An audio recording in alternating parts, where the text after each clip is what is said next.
সুপ্রিয় শিক্ষার্থী, স্বাগতম। তোমরা নিশ্চয়ই ভালো আছো। লায়ন্স স্কুল অ্যান্ড কলেজের ব্যবস্থাপনায় অনলাইন ক্লাস চলছে। তোমরাও নিয়মিত ক্লাস করে আসছো।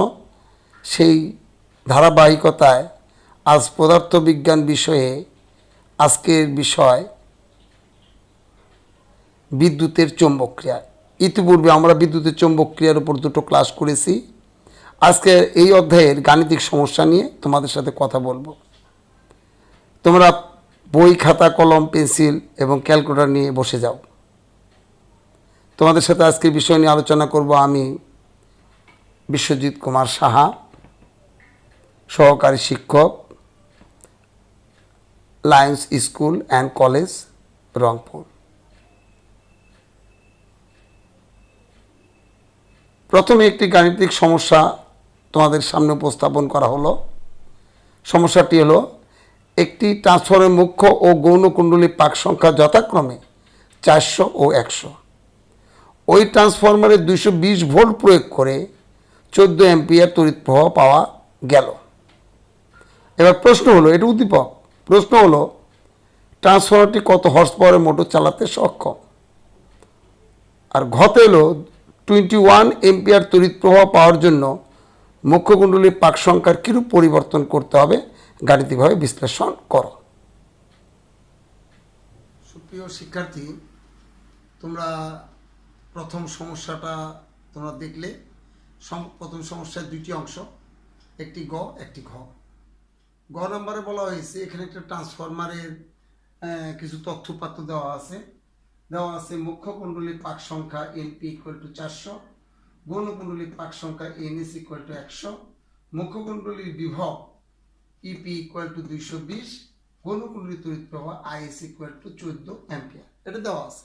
তোকে বলেছে যে এই ট্রান্সফরমার দিয়ে তোমার কত হর্স পাওয়ারের মোটর চালানো যাবে। আমরা দেখব এই ট্রান্সফরমারটির গৌণ কুণ্ডলীর ক্ষমতাটা বের করব। প্রথমে এই গৌণ কুণ্ডলীর ক্ষমতাটা জানতে গেলে আমাদের ভোল্টেজ এবং কারেন্ট জানা দরকার। কারেন্টটা দেওয়া আছে কিন্তু ভোল্টেজটা দেওয়া নাই। ভোল্টেজটা আমরা প্রথমেই বের করে নেব, মানে ইএস বের করে নেব। তাহলে চলো দেখি, ইএস এবং ভোল্টেজ এবং পাক সংখ্যার মধ্যে একটি সম্পর্ক আছে, তা আমরা গত ক্লাসগুলোতে জেনেছি। আমরা জানি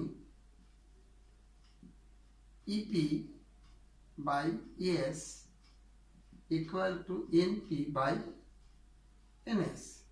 তাহলে ইপি কত, 220 V by ES equal to 400 ভাগ 100। 400কে 100 দিয়ে কাটলে কি হয়, 220 volt by ES equal to 4। তাহলে 4টা দিয়ে ভাগ করলে কত হবে, তাহলে ইএস ইকুয়াল টু হবে হলো 55 ভোল্ট, 55 ভোল্ট। তাহলে গৌণ কুণ্ডলীর বিভব হলো আমাদের 55 ভোল্ট, এটা আমরা পেলাম। এখন গৌণ কুণ্ডলীর ক্ষমতা বের করব।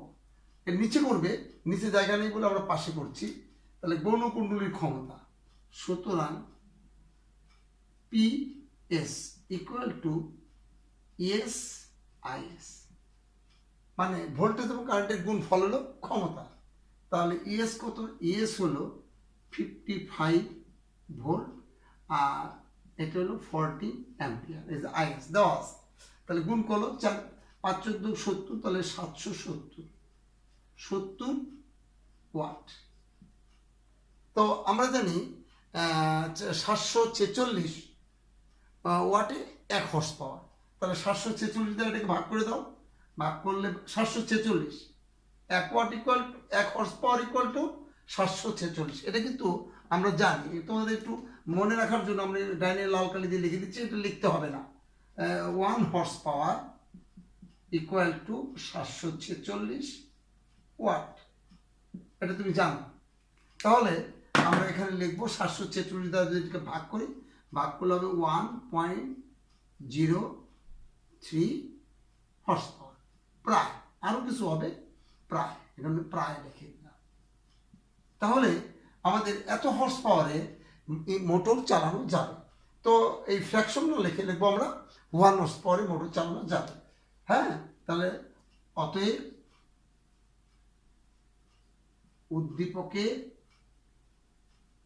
উদ্দীপকে ট্রান্সফরমার দিয়ে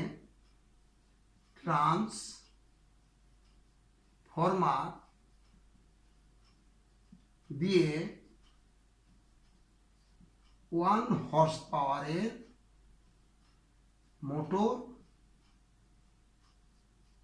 চালানো যাবে। তাহলে বিষয়টি তোমার নিশ্চয়ই ক্লিয়ার হয়েছে।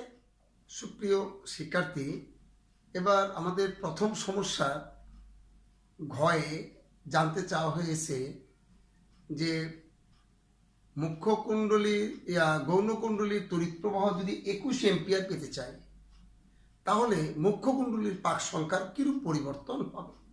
অর্থাৎ গৌণ কুণ্ডলীর তড়িৎ প্রবাহ পাচ্ছি আমরা 14 এম্পিয়ার, কিন্তু 14 এম্পিয়ার না হয়ে যদি আমরা 21 এম্পিয়ার পেতে চাই, তাহলে এই যে পাক সংখ্যাটা কিরূপ পরিবর্তন হবে সেটা আমাদের জানতে চাওয়া হয়েছে আমাদের এই প্রথম যে গাণিতিক সমস্যা তার ঘ নাম্বারে। তাই উপরে লিখে নেব 1 ঘন প্রশ্নের উত্তর।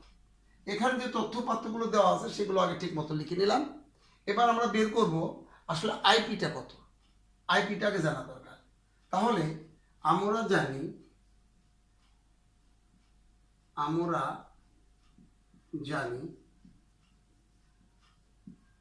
জানি কি যে আইপি বাই আইএস এই দুজনের অনুপাত পাক সংখ্যার অনুপাতে বিপরীত। তাহলে এনএস বাই এনপি। তাহলে আইপি ইকুয়াল টু কি হয়?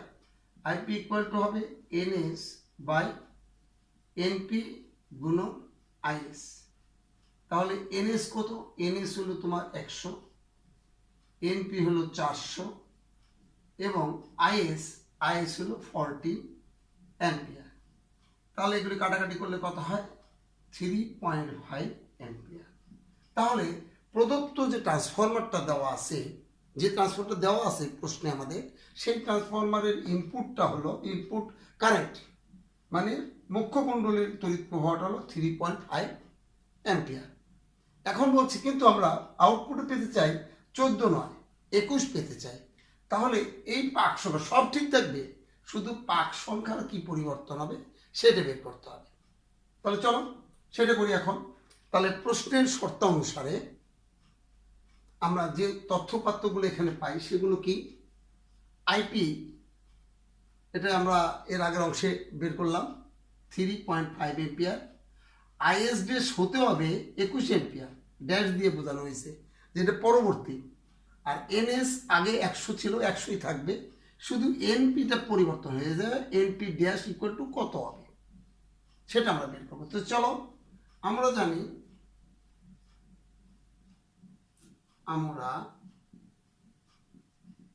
জানি NP dash by NS equal to IS dash by IP. এটা পাক সংখ্যা এবং তড়িৎ প্রবাহের মধ্যে সম্পর্ক, এটা আমরা আগের ক্লাসে আমরা জেনেছি। তাহলে এখন আমাদের জানবো এনপি ড্যাশ কত। তাহলে NP dash equal to IS dash by IP dash. IP কেন ড্যাশ দিয়ে বোঝানো হচ্ছে? যে পরবর্তী পাক তড়িৎ প্রবাহ গুণন এনএস। এখন আইএস ড্যাশ চাচ্ছি কত? 21 অ্যাম্পিয়ার। আর আইপি কত? আইপি দেওয়া আছে 3.5 অ্যাম্পিয়ার। আর এনএস কত? এনএস দেওয়া আছে 100। তাহলে এখন এটা কাটাকাটি করলে কত হবে? এই 3.5 দিয়ে 21কে কাটলে হবে 6 দিয়ে 100 গুণ করলে হবে 600। তাহলে মুখ্য কুণ্ডলীর পাক সংখ্যা হলো 600। যদি মুখ্য কুণ্ডলীর পাক সংখ্যাকে 600 করা যায়, তাহলে ওই ট্রান্সফরমার থেকে আমি 21 এম্পিয়ার তড়িৎ প্রবাহ পাবো। কিন্তু পাক সংখ্যা ছিল কত? ছিল হলো 400। তাহলে পাক সংখ্যা কি করতে হবে? বৃদ্ধি করতে হবে। সুতরাং সাইডে লিখছি, তোমরা নিচে লিখবে। সুতরাং পাক সংখ্যার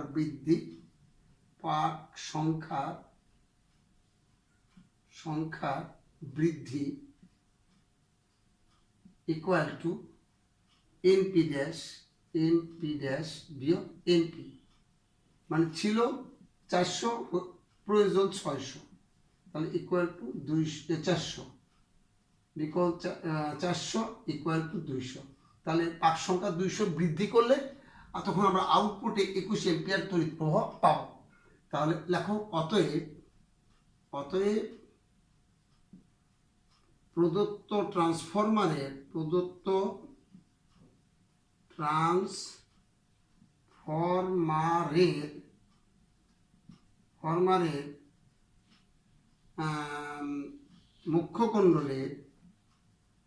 মুখ্য কুণ্ডলের পাক সংখ্যা 200 বৃদ্ধি করলে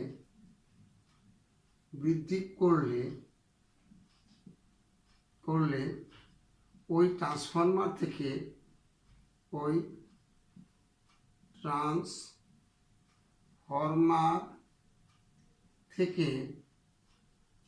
21 অ্যাম্পিয়ার তড়িৎ প্রবাহ পাওয়া যায়। কমপ্লিট। নিশ্চয়ই তোমরা সমস্যাটা খুব ভালোভাবে বুঝতে পেরেছো। খুবই সোজা, এই অধ্যায়ের গাণিতিক সমস্যাগুলো খুবই সোজা, তোমাদের একটু অনুশীলনের মাধ্যমে এটা পরিষ্কার হয়ে যাবে। ধন্যবাদ। এরপর আসো আমরা দ্বিতীয় সমস্যা নিয়ে কথা বলব। এবার আমরা দ্বিতীয় সমস্যাটি দেখব। একটি ট্রান্সফরমারের মুখ্য ও গৌণকুণ্ডলীর বিভব যথাক্রমে 220 ভোল্ট ও 44 ভোল্ট। গ, উদ্দীপকের ট্রান্সফরমারটিতে 10 এম্পিয়ার তড়িৎ প্রবাহিত করলে কত তড়িৎ পাওয়া যাবে? ঘ, উদ্দীপকের আলোকে দেখাও যে মুখ্য ও গৌণকুণ্ডলীর রোধের অনুপাত উহাদের পাক সংখ্যার বর্গের অনুপাতে সমান। তাহলে তোমরা প্রশ্নটা খুব তাড়াতাড়ি খাতায় লিখে নাও এবং সমাধানের জন্য চলো আমরা ক্লাসে যাওয়া যাক। সুপ্রিয় শিক্ষার্থী, তোমরা দ্বিতীয় সমস্যাটা শুনলে, জানলে অথবা লিখে নিয়েছো হয়তো। তো এখন এখানে যে সকল তথ্যপাত্র দেওয়া আছে সেগুলো মুখ্য কুণ্ডলীর বিভব দেওয়া আছে, গৌণকুণ্ডলীর বিভব দেওয়া আছে, মুখ্য কুণ্ডলীর তড়িৎ প্রবাহ দেওয়া আছে এবং গৌণকুণ্ডলীর তড়িৎ প্রবাহ জানতে চেয়েছে। খুবই সোজা জিনিস। তোমরা জানো বিভব এবং তড়িৎ প্রবাহ পরস্পর বিপরীতভাবে এরা সম্পর্কিত। তড়িৎ প্রবাহ বাড়লে বিভব কমে যায়, তড়িৎ প্রবাহ কমে গেলে বিভব বেড়ে যায়। তাহলে ই এবং আয়ের মধ্যে সম্পর্কটা কি, সম্পর্ক সমীকরণটা কি সেটা লিখি আগে। আমরা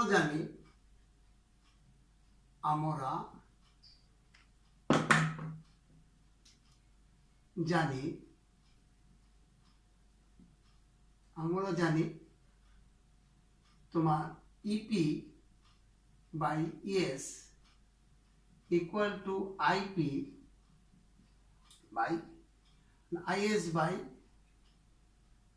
আইপি। তাহলে সুতরাং আইএস ইকুয়াল টু কি হবে? আইএস ইকুয়াল টু হবে ইপি বাই ইএস গুণন আইপি। তাহলে মানগুলো একটু বসিয়ে দেই।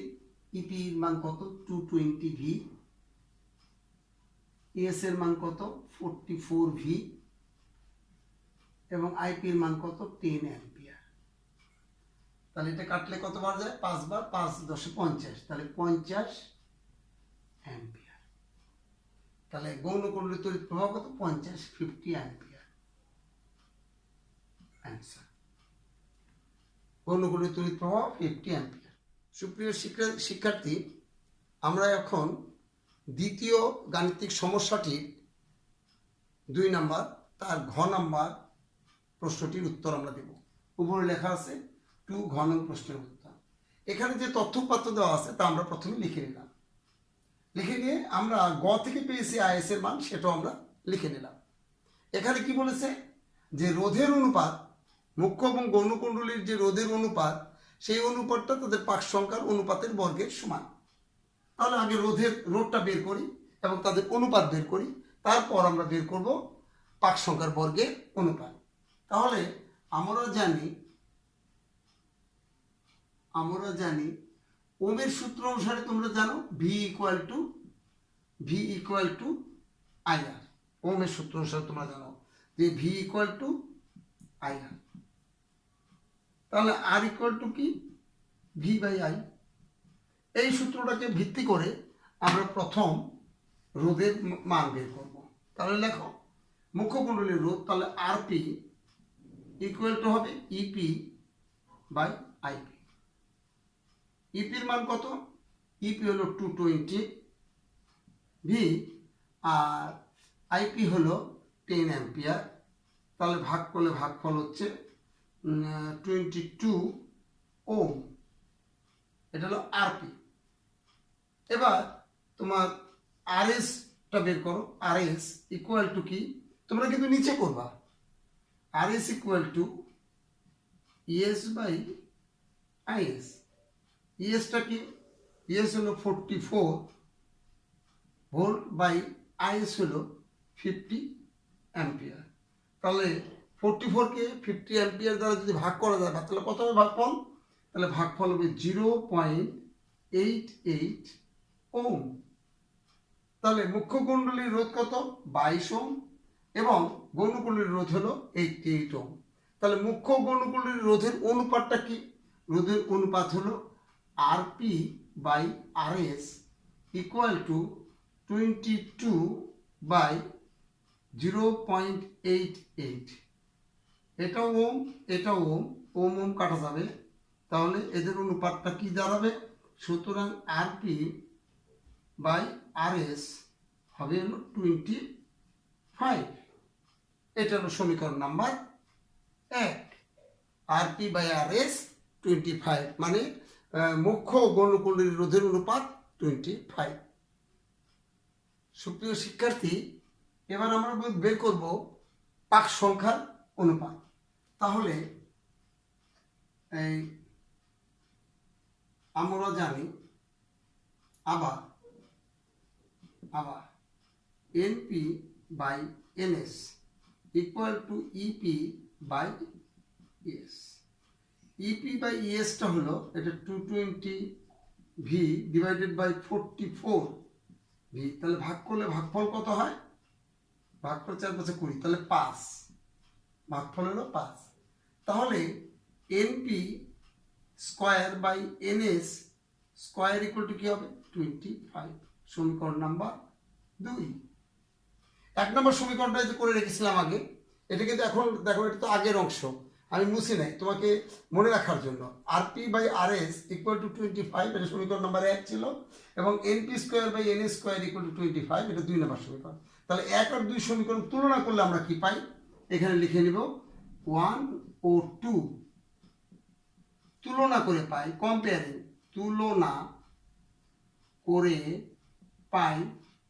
তুলনা করে আমরা কি পাই, পাই হলো RP by RS equal to NP square by NS square, অর্থাৎ RP is to RS equal to NP square is to NS square. তাহলে কি দাঁড়ালো, অর্থাৎ যে মুখ্য গৌণকুণ্ডলীর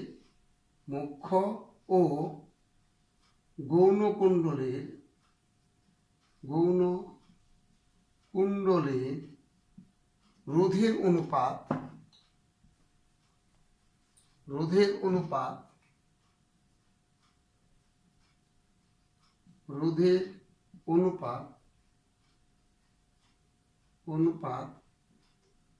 পাক